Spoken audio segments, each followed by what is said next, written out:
What's up, y'all? Welcome to episode 2. Today we're going to talk about your mental state and how you have to shift it when you start working for yourself and start doing sales, because that's what photography is. It's sales. So yeah, let's run it. Let's do it.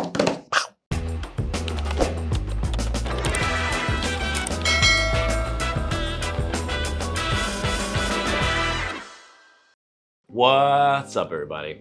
I'm super excited to come to you today to talk to you about probably one of the most key things that you need to know to be successful in life, particularly in sales or owning your own business. There's a ton to owning your own business. There's like a lot of ins and outs, and sometimes it gets a little bit overwhelming, but we're gonna start from the beginning, which is really gonna help you out in just all your future problems you may encounter. So first thing, when doing anything sales related, you wanna start shifting the way you think.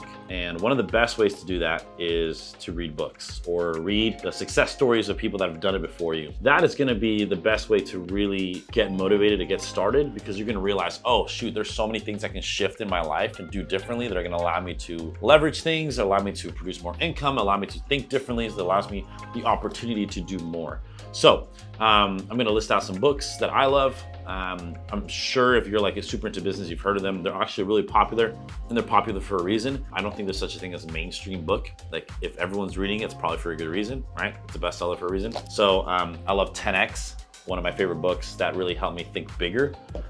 Sell or Be Sold, another one by Grant Cardone, and then Be Obsessed or Be Average. Those three are my top 3 Grant Cardone books. I recommend it to everyone, mainly gonna help you just shift that mindset from thinking small to thinking bigger. That's your big one. Outliers, really awesome, talks about essentially the fallacy of David and Goliath, where everyone always talks about how David had a disadvantage against Goliath because of his size, but in reality, he found the advantage, which was his speed, his accuracy, etc. So it's finding the advantages in being the small fish versus just thinking that you're just a small fish and nothing's gonna happen. Another one I love, Atomic Habits. Just talk about that some habits can change your life for the better and increase your productivity. Awesome book to read, especially if you're struggling with developing good habits or getting rid of bad habits. Really good one. One of the ultimate classics for sales is How to Win Friends and Influence People. I mean, you've probably heard about it. It's a great read, just to give it a little read to figure out, hey, this is what I should be doing in order to influence people, to make more friends, and kind of just figure out life from there. And lastly, but probably one of my most recent favorites, is $100 Million Offer. Alex has put together this book that just talks about how to create your own specific niche, how to be so different in your business that no other offer around you can compete or can compare, because you're offering something so unique that you can pretty much put whatever price you want to it, and people have to go to you if they're interested. Okay, so one of my biggest points I want to talk about today is the law of abundance. That's actually gonna be the title of this video. It's Mental Shift, Law of Abundance. I'm gonna do a small series that talks about just how to shift it, just one single theory or step at a time. The law of abundance talks about how there's always more fish in the sea. Now, you've heard it several times when it comes to dating, there's always more fish in the sea, but I'm talking about money, right? There's plenty of money in this world to go around for all of us, and that is the way you have to start thinking. You have to stop thinking, hey, this money's being taken away from me here, or I lost this opportunity here, I'm never gonna make it. You wanna think, hey, there's always something out there for me, how can I find it and where can I find it? That is the law of abundance. Okay, so how can that shift in your thinking really change the way you conduct your business? I'm gonna tell you an example. Whenever you are thinking small, all your ideas, all your speech, all your actions are gonna be small. If I believe that I'm only gonna lose a certain amount of weight, or I'm only going to be able to run a certain time limit, you've seen it in your life where they give you, hey, you're at high school, we give you 2 minutes to do the plank position. You get to a minute 45, minute 30 actually, and you're feeling fine. But the closer you get to 2 minutes, for some reason, you start going, oh man, these last 20 seconds have been painful, right? But I promise you, if someone pumped that up to 3 minutes, you're not gonna feel it until about the 2 minute 30, 2 minute 45 mark. And why is that? That's because mentally you've checked out at 2 minutes, right? You know that's your limit. So the closer you get to it, the closer your body, your mind go, hey, I'm almost done. Let's get this over with. Instead, by switching to a bigger goal and a bigger mindset, a law of abundance, you're pushing yourself to a higher limit. You're forcing yourself to think bigger, so all these smaller ideas don't hinder you, right? So for that reason, I do something that's super fun. I have 2 goals typically in my life that I always do when I want to achieve something. I have my realistic goal, and then I have my dream goal. My dream goal is me thinking big, thinking huge, thinking I'm going to achieve this one day, and I'm gonna take necessary steps to achieve that dream goal. And so that means that I typically start with just my realistic goal. So my realistic goal would be something a little tier lower than that I can achieve that helps me mark progression towards my dream goal.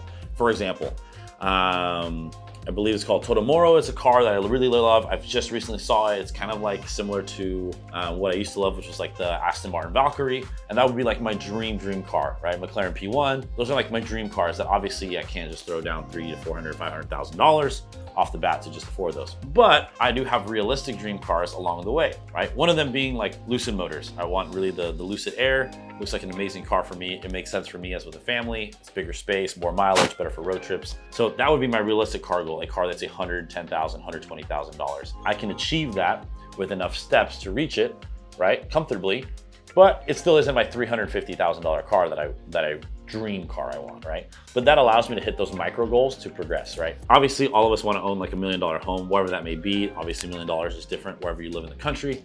But having small goals of, hey, I want to own 3-4 properties before I make the shift into owning $1 million home allows you to think more in the law of abundance. Okay, I like to keep 3 rules on the law of abundance that I apply into my life. Makes it super simple. That way it's not this broad subject. Number 1, you can't think small, okay? That means you live in a small town, you live in a small city, you think everybody knows a photographer. That's thinking small. You gotta start thinking bigger.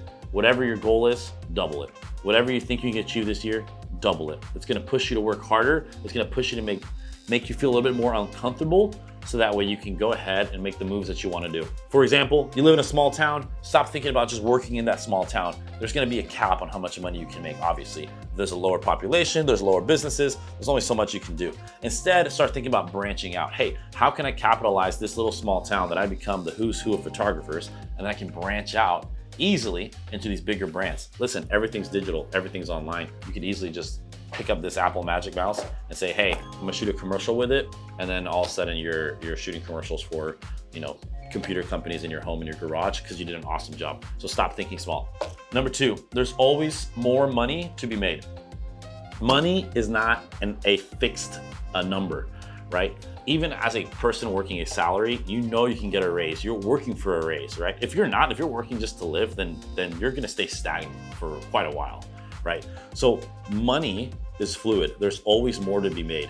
And that is obviously the key of the law of abundance. But you have to think about, am I pricing it too high? Is never a question when you ask. It's, am I pricing myself too low?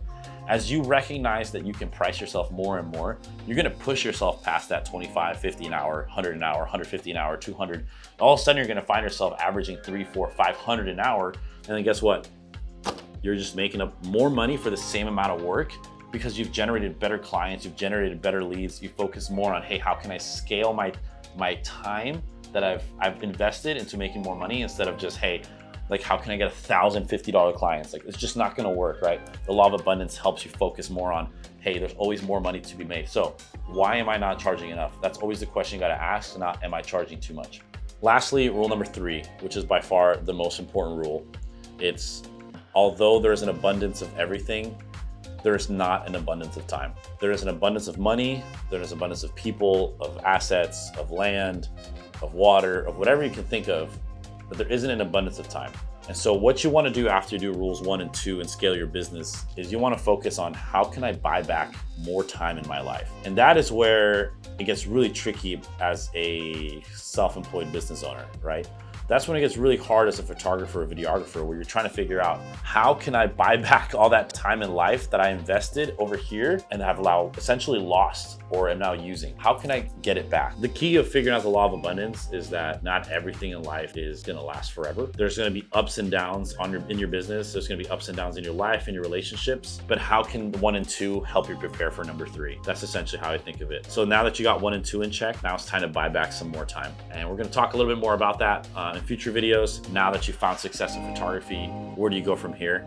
So many people plateau. Photographers reach their goals of $50,000, $60,000 a year, and they're working some pretty cool jobs, doing some pretty cool things, and then they get stuck. They don't know what to do because they're just grinding and grinding and grinding, and they've lost friendships, they lost social life. They're trying to figure out, how can I stop staying up till 2, 3 in the morning editing stuff? So we're gonna go ahead and tackle that stuff. I have a huge luxury that I don't have to do that anymore. If I stay up late, it's because I'm working on new projects, new ideas, or I'm hanging out with my wife and we're watching movies or playing games. So either way, shoot me a follow, shoot me any questions you have. I'm super excited to get this going, and I'll see you in the next video.